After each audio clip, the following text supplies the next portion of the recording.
अच्छा, तो वैसे तो हम अल्ज़ाइमर डिज़ीज़ को कवर कर चुके हैं, बट उसका छोटा-सा एक रिव्यू ले लेते हैं ताकि जो इम्पोर्टेंट बातें हैं वो रिवाइज़ हो जाएँ, ठीक है?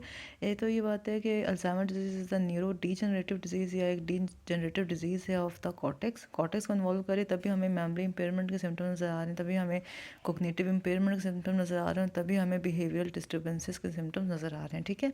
मोस्ट कॉमन कॉज़ है डिमेंशिया का।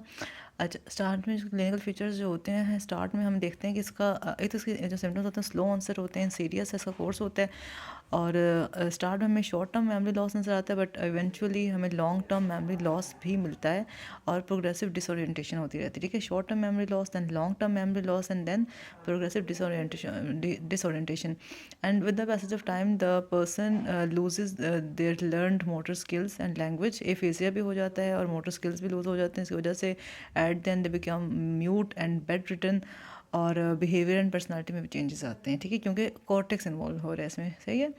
और मोस्टली 95% तो हमें ये स्पोरेडिक केसेस ही होते हैं, इसकी कोई फैमिली डिस्ट्रीब्यूशन नहीं होती। अगर फैमिली डिस्ट्रीब्यूशन ढूंढी जाए तो हम ये देखते हैं कि एपोलिपोप्रोटीन ई की जीन में एबनॉर्मलिटी हो तो हमें एक इसका एक फैमिली कंपोनेंट है या इसका एक जेनेटिक कंपोनेंट है, ठीक है? एपोलिपोप्रोटीन ई के जीन में। और एज रिलेटेड डिजीज़ है, ठीक है? With the progression of age ये इसके सिम्टम्स मैनिफेस्ट करते हैं और प्रोग्रेस करते हैं, ठीक है? फेमिलियल केसेस में एक तो एपोलिपोप्रोटीन ई की जीन में एबनॉर्मलिटी, इसके अलावा प्री सनेलिन 1 एंड प्री सनेलिन 2 जीन में म्यूटेशंस हो सकती हैं फेमिलियल केसेस में। इसके अलावा क्रोमोसोम 21 पे एबनॉर्मलिटी हो सकती है।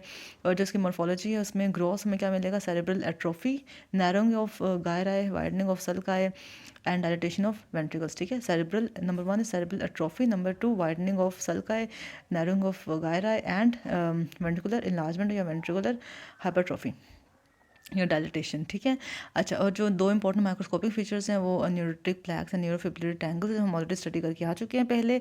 और न्यूरोटिक प्लैक्स में हम ये देखते हैं कि अमाइलॉइड बीटा होता है कोर पे, और उसके इर्द गिर्द हमें इंटैंगल्ड न्यूरोटिक प्रोसेसेस मिलते हैं, ठीक है? अमाइलॉइड बीटा का core surrounded by neuritic entangled neuritic processes, ठीक है?